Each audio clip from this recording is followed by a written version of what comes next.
Heute gibt's was ganz Besonderes. Gänsekeule mit Rotkohl, Klößen, Bröselbutter und einer feinen Orangensoße. Die Zutatenliste findet ihr unten in der Beschreibung und am Ende des Videos noch einmal eingeblendet. Viel Spaß beim Zuschauen und vergesst nicht zu abonnieren und ein Like dazulassen. Zuerst bereiten wir den Rotkohl vor. Den Kopf halbieren, den Strunk herausschneiden und darauf achten, dass der Kohl beim Schneiden stabil auf dem Brett liegt. Dann fein schneiden oder hobeln, mit etwas Apfelessig beträufeln, gut durchmischen und kurz ziehen lassen. Jetzt Zwiebeln und Äpfel würfeln. In einem Topf Butter oder Schmalz erhitzen, Zucker karamellisieren, dann Zwiebeln und Äpfel dazugeben und glasig dünsten. Mit Rotwein ablöschen, den Rotkohl hineingeben, etwas Gemüsefond angießen und mit Wacholder, Lorbeer, Nelken, Pfeffer und Salz würzen. Kochzeit etwa 45 bis 60 Minuten bei mittlerer Hitze. Ein Tipp von mir: Rotkohl schmeckt am nächsten Tag noch intensiver, also gerne einen Tag vorher zubereiten.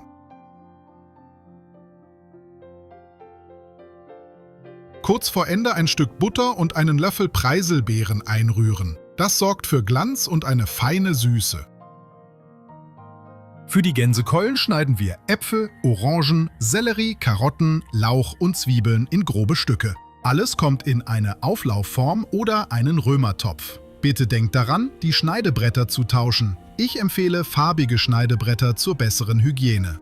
Dann würzen wir die Keulen kräftig mit meiner hausgemachten Mischung aus Paprika, Beifuß, Pfeffer und Salz. Wer mag, kann noch etwas Thymian oder Majoran ergänzen. Tipp von mir: nicht zu stark salzen, da wir die Soße später einkochen, sonst wird sie zu intensiv. Jetzt alles mit Geflügelfond, Orangensaft und etwas Apfelsaft aufgießen, Deckel drauf und ab in den Ofen bei 180 Grad Celsius etwa 2 bis 3 Stunden, je nach Größe der Keulen.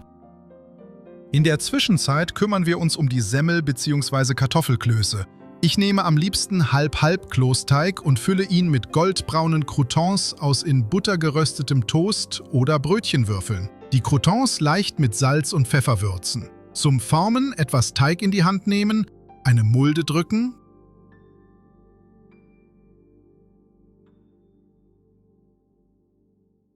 Croutons hineinlegen und zwischen den Handflächen zu schönen, runden Klößen rollen.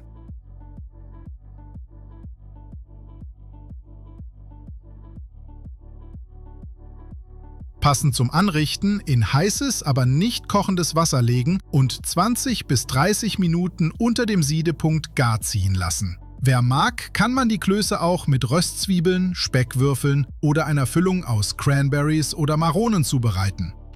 Nun zu Bröselbutter. In einer Pfanne Butter schmelzen, Semmelbrösel zugeben und goldbraun rösten. Das ist unser klassisches Bröselbutter-Topping. Nicht zu dunkel werden lassen, sonst wird's bitter.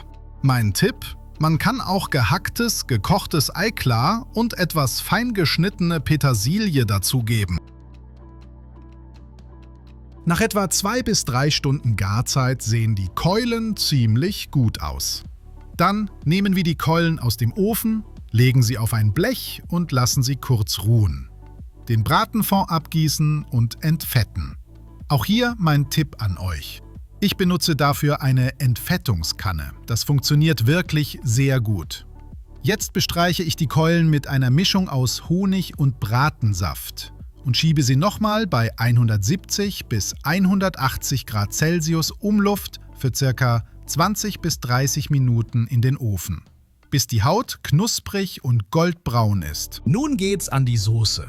Den Fond zusammen mit etwas Orangensaft einkochen, mit Salz, Pfeffer und gegebenenfalls etwas Zucker abschmecken, anschließend mit dunkler Mehlschwitze leicht binden. Jetzt wird angerichtet. Etwas Rotkohl auf den Teller, daneben eine Gänsekeule, 1 oder 2 Klöße, darauf unsere goldbraune Bröselbutter und ein paar Löffel Orangengänsesoße. Zum Schluss frische Petersilie und Orangenscheiben als Deko.